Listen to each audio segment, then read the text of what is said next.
Assalamualaikum warahmatullahi wabarakatuh dan salam sejahtera. Saya Nurazila binti Ismail, Guru Pemulihan dari Sekolah Kebangsaan Kuala Rimau. Hari ini, saya ingin berkongsi mengenai kajian tindakan saya yang bertajuk Kaedah Petak Nombor (PETNOM) dapat meningkatkan kemahiran menolak dengan mengumpul semula dalam kalangan murid pemulihan khas. Terlebih dahulu, saya ingin memperkenalkan tempat saya bertugas, iaitu Sekolah Kebangsaan Kuala Rimau. Sekolah Kebangsaan Kuala Rimau merupakan sebuah sekolah kategori luar bandar yang terletak di daerah Pendang, Kedah. Sekolah Kebangsaan Kuala Rimau pada peringkat awalnya telah dibina pada tahun 1953. Pada tahun 2025, bilangan murid di sekolah ini adalah seramai 135 orang termasuk murid-murid prasekolah.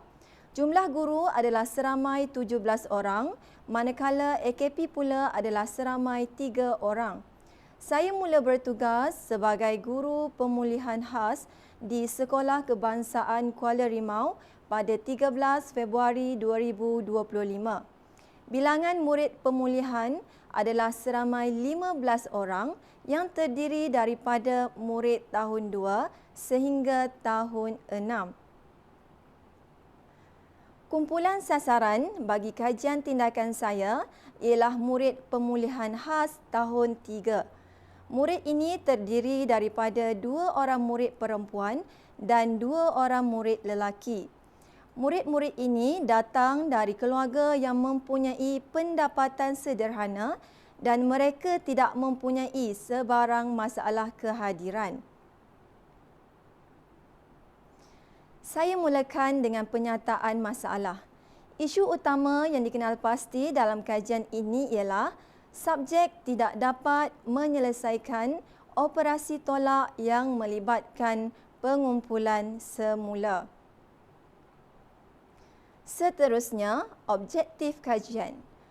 Objektif kajian saya yang pertama ialah menghasilkan satu kaedah yang mudah dan menarik bagi membantu murid pemulihan menyelesaikan operasi tolak dengan mengumpul semula.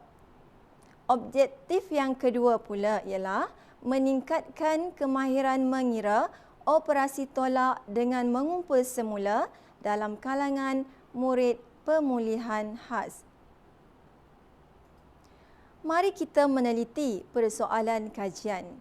Persoalan yang pertama ialah mengapakah murid menghadapi masalah untuk menyelesaikan operasi tolak dengan mengumpul semula? Manakala persoalan yang kedua pula, adakah kaedah petak nombor (PETNOM) dapat membantu murid meningkatkan kemahiran menolak dengan mengumpul semula? Seterusnya, kita lihat pelaksanaan kajian tindakan.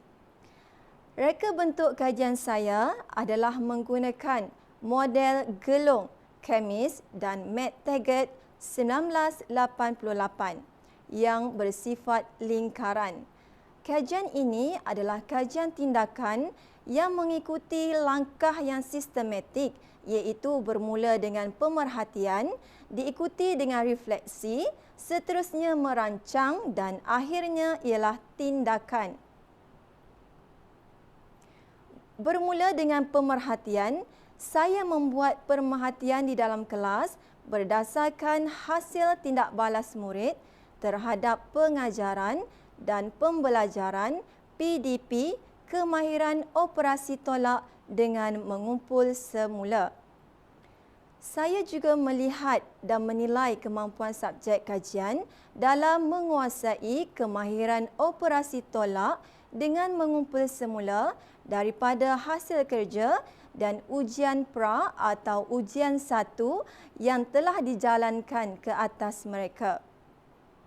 Seterusnya, pada peringkat refleksi, saya dapat mengetahui isu yang dihadapi melalui penyoalan dan temu bual secara langsung dengan subjek kajian berkenaan penerimaan mereka terhadap pengajaran dan pembelajaran operasi tolak dengan mengumpul semula yang berlangsung ketika sesi PDP. Kemudian, saya merancang bagaimana cara untuk mengatasi masalah ini dengan menyediakan bahan dan menghasilkan kaedah yang bersesuaian untuk membantu subjek kajian menguasai kemahiran operasi tolak dengan mengumpul semula. Maka dengan itu, pada peringkat terakhir, saya bertindak untuk menghasilkan kaedah petak nombor, PET-NOM. Kaedah ini dinamakan petak nombor kerana mengandungi petak rumah dan garis nombor. Kita lihat pada petak rumah. Murid akan memasukkan nombor berdasarkan soalan yang diberi ke dalam petak rumah bermula dari kanan ke kiri, iaitu dari nilai tempat sah, puluh dan ratus. Susunan nombor secara menurun pada garis ungu menunjukkan nilai terbesar kepada nilai terkecil. Garis ungu akan membantu murid menentukan nilai antara digit sama ada lebih kecil atau lebih besar. Garis ungu itu akan membantu murid menolak dalam lingkungan 20 dengan betul.